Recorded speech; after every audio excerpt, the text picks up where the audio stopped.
اس کا مطلب ہے جب رب کی لاٹھی چلتی ہے تو اس کی آواز جی اس کا پہلے کوئی پیغام وہ پہلے اعلان نہیں کرتا کہ تگڑے ہو جاؤ لاٹھی چلنے لگی ہے. لاٹھی چلتی ہے پر اس کی آواز سمجھ آ رہی ہے میری بات کی.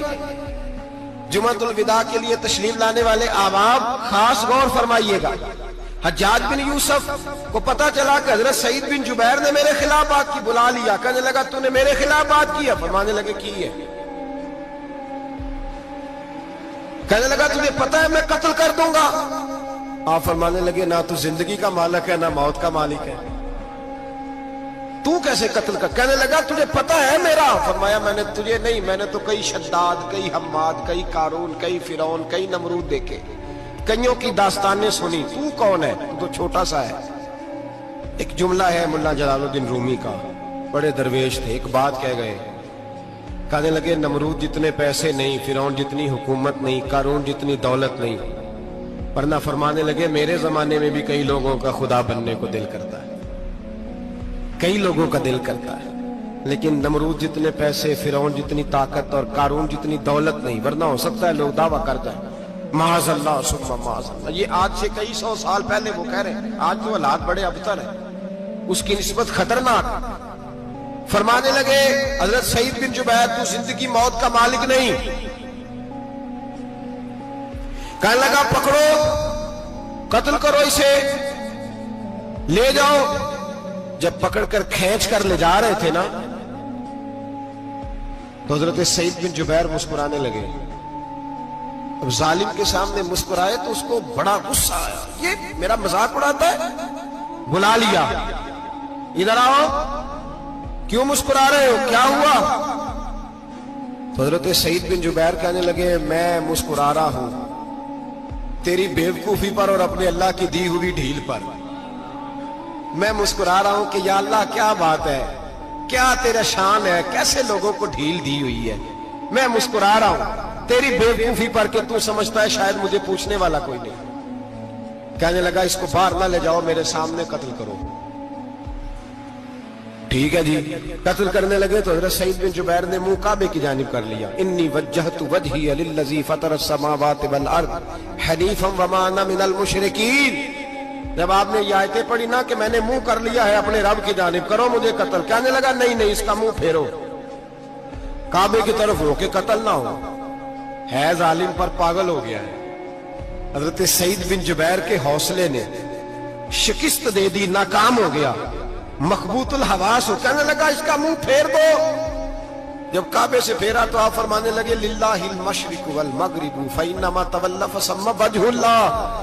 اللہ فرماتا ہے تم مشرق اور مغرب سارا ہی اللہ کا ہے, جدھر بھی منہ کرو گے ادھر اللہ ہی اللہ ہے, جدھر بھی منہ کرو گے ادھر اللہ ہی اللہ ہے چاروں جانب. پھیر دے جدھر منہ پھیرنا ہے, تو نے پھیر دیا منہ. حضرت سعید بن جبیر کے گلے پہ خنجر رکھا تو آپ نے ہاتھ اٹھائے, کہنے لگے اے اللہ میرے بعد اسے کسی اور پر مسلط نہ کرنا, میرے بعد کسی اور پر مسلط نہ, بس میں آخری ہوں. جب آپ ذبح ہوئے تو اتنا خون نکلا کہ لوگ کہتے ہیں جتنا اونٹ کے وجود سے نکلتا ہے. تر ہو گیا سارا اس کا دربار. ایک سمجھدار آدمی کو بلا کے کہنے لگا اتنا خون میں نے بڑے بندے قتل کرائے ہیں پر اتنا خون نہیں نکلا. تو وہ کہنے لگے لوگ مر جاتے, مرتے وقت ڈر جاتے ہیں, سہم جاتے ہیں, خون سکڑ جاتا ہے. لگتا ہے یہ شخص جب دنیا سے گیا ہے تو ڈٹ کے گیا ہے, یہ ڈٹ کے گیا ہے دنیا سے. حجاج بن یوسف رات کو سویا تو تڑپ کے اٹھا, کیا ہوا؟ گھر والے کہنے لگے کیا ہوا؟ کہنے لگے سعید بن جبیر خواب میں آیا اور کہتے ہیں اٹھ مجھے بتا تو نے مجھے کیوں قتل کیا, بتا کیوں مارا. اگلی رات پھر سویا تو وہی خواب, پھر سویا تو وہی خواب. گناہ نفسیاتی مریض بنا دیتا ہے, ظلم تجھے مخبوط الحواس کر دیتا ہے. جب تو زیادتی کرتا ہے تو اللہ فرماتے ہیں کہ تو اللہ کو بھولتا ہے, اللہ تجھے اپنا آپ بھلا دیتا ہے. پھر تو بھول جاتا ہے, پھر تو سیدھے رستے پہ چلتا ہے پر بھٹک جاتا ہے, پھر تو صحیح رستوں کا تعین کر کے بھی گمراہ ہوتا ہے, پھر تو روز وہی گاڑی چلاتا ہے پر اب جب تو بریک لگاتا ہے تو نہیں لگتی. جب گناہوں کے ساتھ تو مخبوط الحواس ہوتا ہے تو روز وہ کاروبار کرتا ہے, لیکن جب تیرے گناہ تجھے گھیر لیتے ہیں پھر اسی کاروبار میں تو